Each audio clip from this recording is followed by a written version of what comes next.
Anime and controversy has always been something that happens from time to time. It's always been a thing ever since anime has been existing. Unlike other types of media, anime sometimes doesn't hold back on what they show or what they are talking about, or the many themes that an anime does tend to always bring up in their series. Now, it's not of course just anime, this could also be said about manga and light novels, but it's safe to say that the medium is always having that one series that has a lot of people talking about because of just how weird, bizarre, insane, or just how disturbing the entire premise of that story is. Now, of course, it isn't always like this. Sometimes controversies in animes happen because of certain characters that are in the series, or just simply because of the fan service that an anime may have, because let's just be honest, the discussion in fan service in anime is always going to be divisive, and there's not really going to be a full conclusion to that discussion. But very rarely do we get a situation in which an anime is so controversial that it actually gets pulled off the streaming site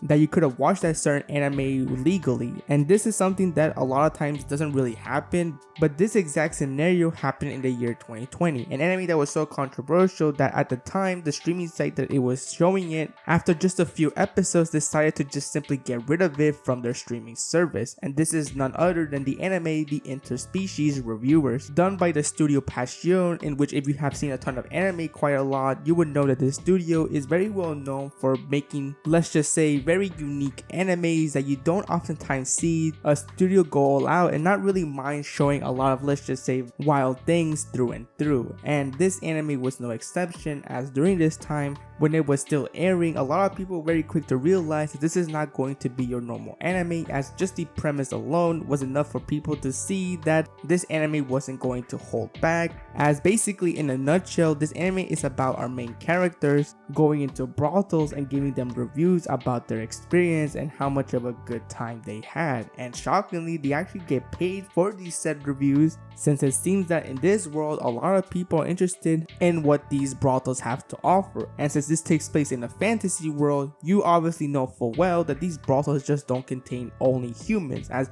each brothel in this series has a different kind of species. That's why it's in the title of the anime, The Interspecies Reviewers. They have things like, elves and beast people, sorcerers, fairies, etc. So you know well that this is going to be a variety of different kinds of experiences for our said characters who go by the name of Stunk and Zell at the beginning. So not even watching the anime but knowing what the premise is about, you would think that there's just no way that a streaming site would see this and have to try to get the license to stream this anime in their platform. Well, that's exactly what happened. That at the time, Funimation, who doesn't need an introduction, because if you have been watching anime for many years, you would know that this was probably one of the biggest anime streaming platforms right next to Crunchyroll. And before the merger between Funimation and Crunchyroll, Funimation was a huge rival to Crunchyroll, just like any other streaming service out there as well. And if you watch seasonal animes, you would know that not every anime is being licensed by the same streaming service. Every streaming service tries to get the licenses of different kinds of animes to put them on their platform, because that's just how competition works. And Funimation managed to get the license to stream Interspecies Reviewers, and the first episode came out on January 11th in 2020 in Funimation. But this did not last long, as not even a couple weeks later, Funimation realized what anime they licensed. So in February 2020, somewhere around that time, Funimation decided to take Interspecies Reviewers off their platform, and this of course caused huge discussions around the anime community, and this will lead to Funimation making a statement as to why they decided to do what they did. And it's because, quote, the anime falls outside of company standards.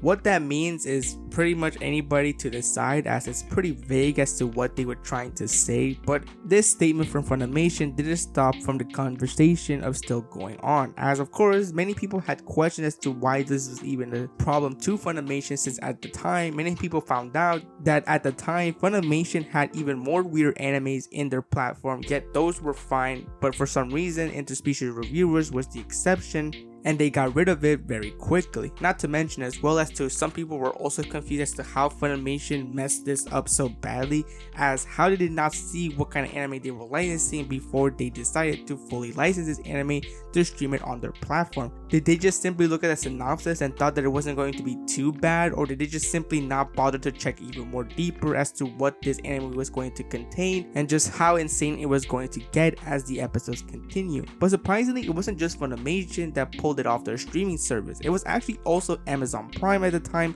who also decided to get rid of Interspecies Reviewers from their platform. And to make it even more worse, whether this was bad timing or just a coincidence, the original network, Tokyo MX, who was airing Interspecies Reviewers in Japan, decided to stop airing it, not because of the controversy, but apparently it was because of the program management in the TV station. So it just seems that everywhere this series went, it was just going to end badly, as it seems that no matter who platformed it, whether it was what it contained or just simply other circumstances, just prevented people from being able to watch this legally. And this of course led to people now of course having to watch this through other methods. Something also that's worth mentioning is that this series has also become a bit of lost media, since if you know anything about Funimations or you were watching Funimations when it was still a thing, you would know that Funimation had a habit of making English dubs for older animes, and the Interspecies Reviewers was no exception, as they too also had an English dub, although because they cancelled the series very early on, this of course led to the incomplete dub version of this anime, and this of course has led many people to wonder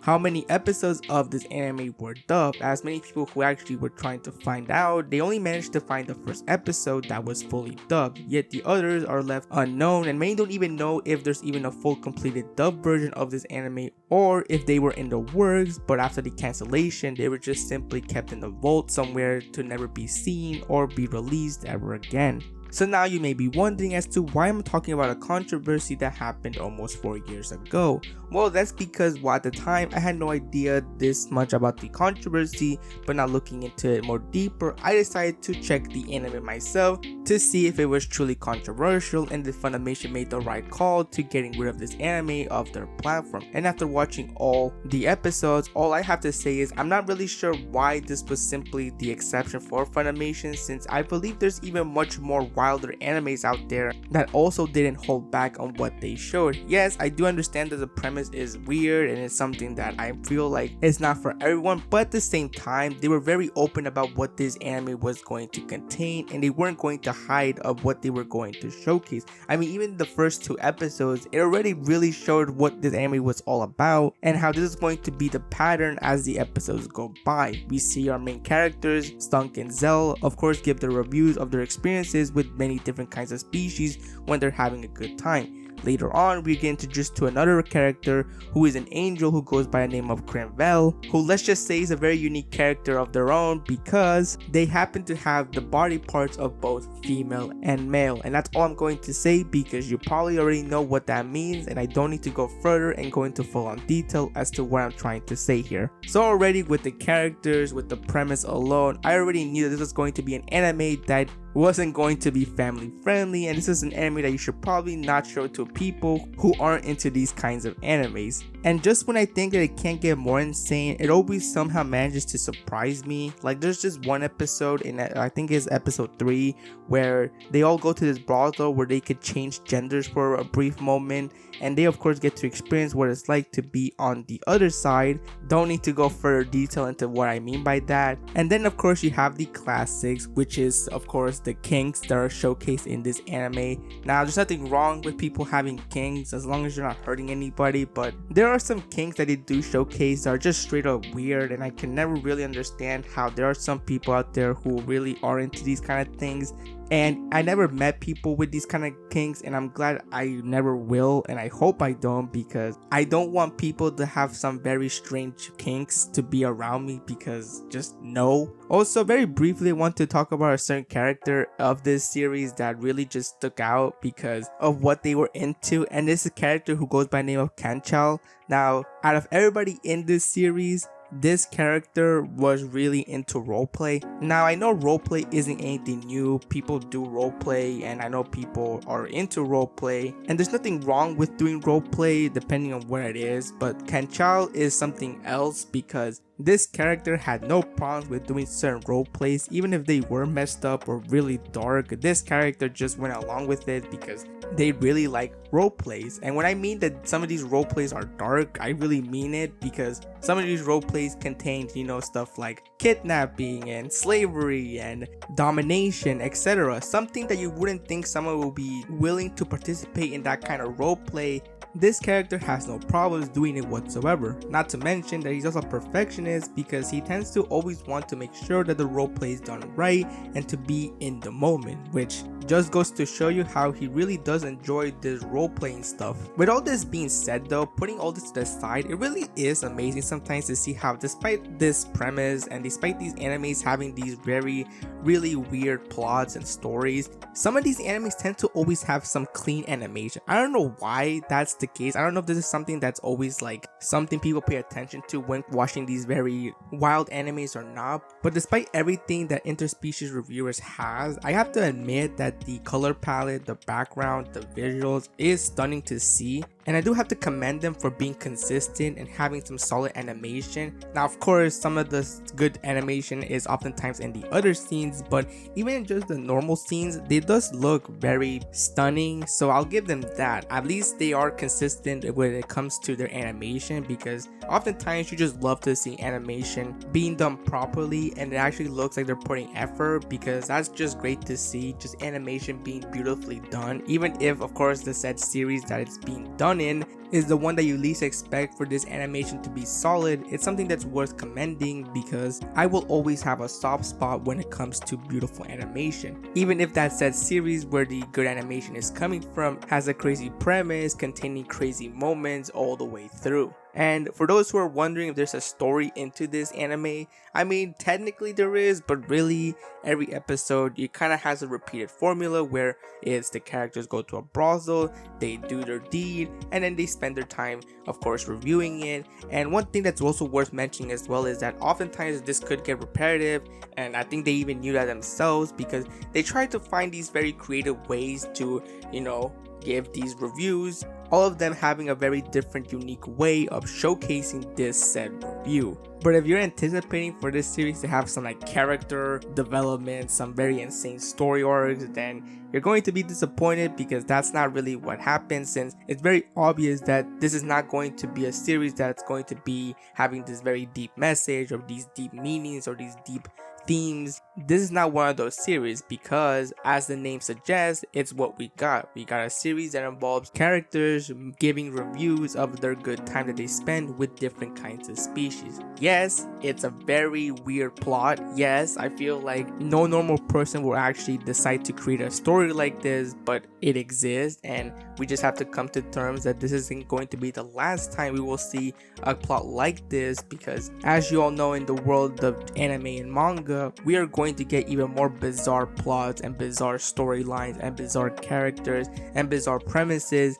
until the end of time. And that's just something that people just have to come and accept, because this has always existed in anime and manga. It's not like it's a new thing or something that just came out of nowhere. It's been a thing ever since anime and manga have existed. So really, it's a crazy story to think about how this happened almost 4 years ago in the year 2020, where you would think that people by now will come to realize, especially these anime companies, that anime is always going to be weird. There's always going to be those weird animes out there that aren't always going to be your typical slice of life, your romance or shonen anime. Weirder animes are always going to be a thing, and every season of anime there's always going to be that one series that is out of the ordinary, and it has a very out of pocket premise that you didn't think would ever be a thing, but it is. And I don't really understand why Funimation during these times felt that out of all the other animes that they had on their platforms, this was the one that went too far and that they just couldn't have it anymore. But I guess we will never know, because as you all know, Funimation and Crunchyroll merged not too long ago,